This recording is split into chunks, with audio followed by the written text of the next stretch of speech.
That's a very important question. President Cyril Ramaphosa formally announced the need for a national dialogue. Permission. Consent can be withdrawn.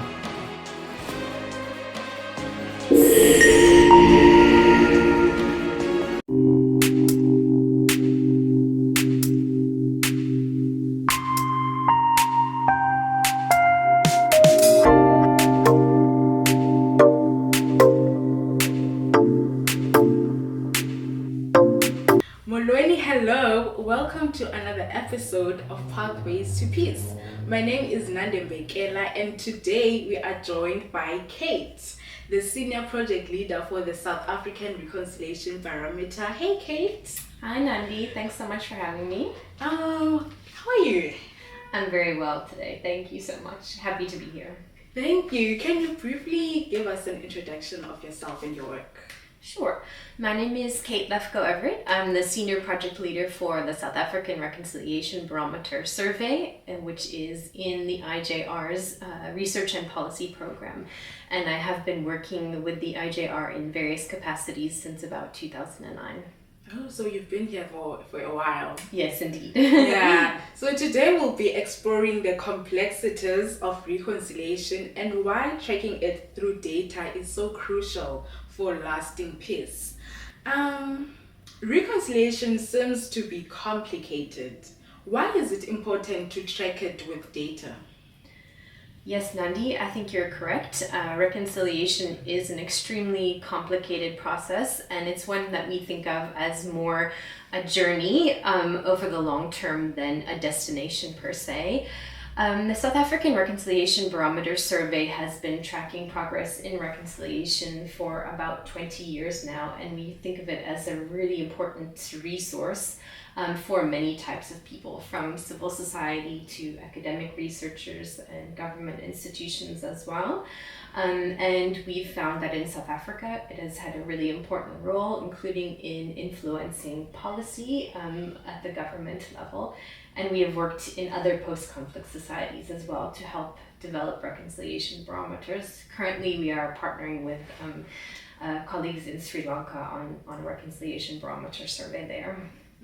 So how crucial is it to use the insights from the tools like the SARB to guide nation peace building and reconciliation policies? I would say it's definitely crucial, and in many countries, good data is an extremely valuable resource, including South Africa. There's not a lot of publicly available data sets of this kind, and if you don't have research and data as at least part of how you develop policy, then you run the risk of policy that is not based on the needs and the interests and the opinions and perceptions of citizens themselves. And it makes it easier for whatever administration is in place to simply change policy based on their own whims. So we think it's extremely important, and we are happy that it has formed part of policy making in South Africa as well.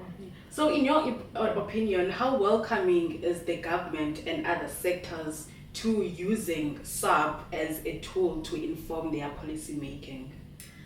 I mean, this is something that we have worked with many different stakeholders over time to evolve. We have key partnerships with the media, for example, and looking at ways that people can understand and interpret and also use our data. And most of the data is available online through the IJR website. We have an online data analysis portal. We also collaborate with government stakeholders as well to make it kind of as widely accessible as possible. And then in recent years especially, we have seen data from the Reconciliation Barometer survey as well as Afrobarometer, and we are the Southern African partners for the Afrobarometer Democracy Survey, appearing in things like the State of the Nation address, the government's 30-year review of the country, and so forth. So we have worked to develop and strengthen that relationship. Oh, okay. So what valuable lessons can be drawn from the SARB's effort, SARB's reconciliation efforts? Yeah, I think there's a lot of valuable lessons. For example, in the most recent survey round in 2023, we found that there were some areas of reconciliation where we considered a lot of progress had been made. For example, there's high feelings of national identity. Many people have pride in being South African, so there were positive findings. But there are also always areas for improvement, and some of those include very low levels of trust in institutions, low levels of trust in leadership and government, and significant concern about issues of economic inequality. So one of the big takeaways for me is that even 30 years after South Africa's transition to democracy, reconciliation is ongoing. It's a process, again, rather than a destination, and one needs to continue to work at reconciliation all the time.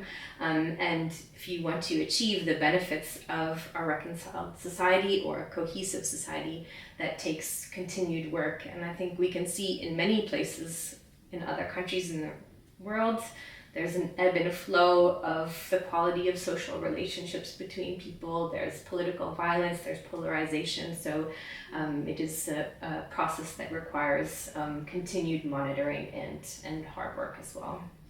When conducting the surveys, how open are people to answering your questions and engaging with the people asking them the questions?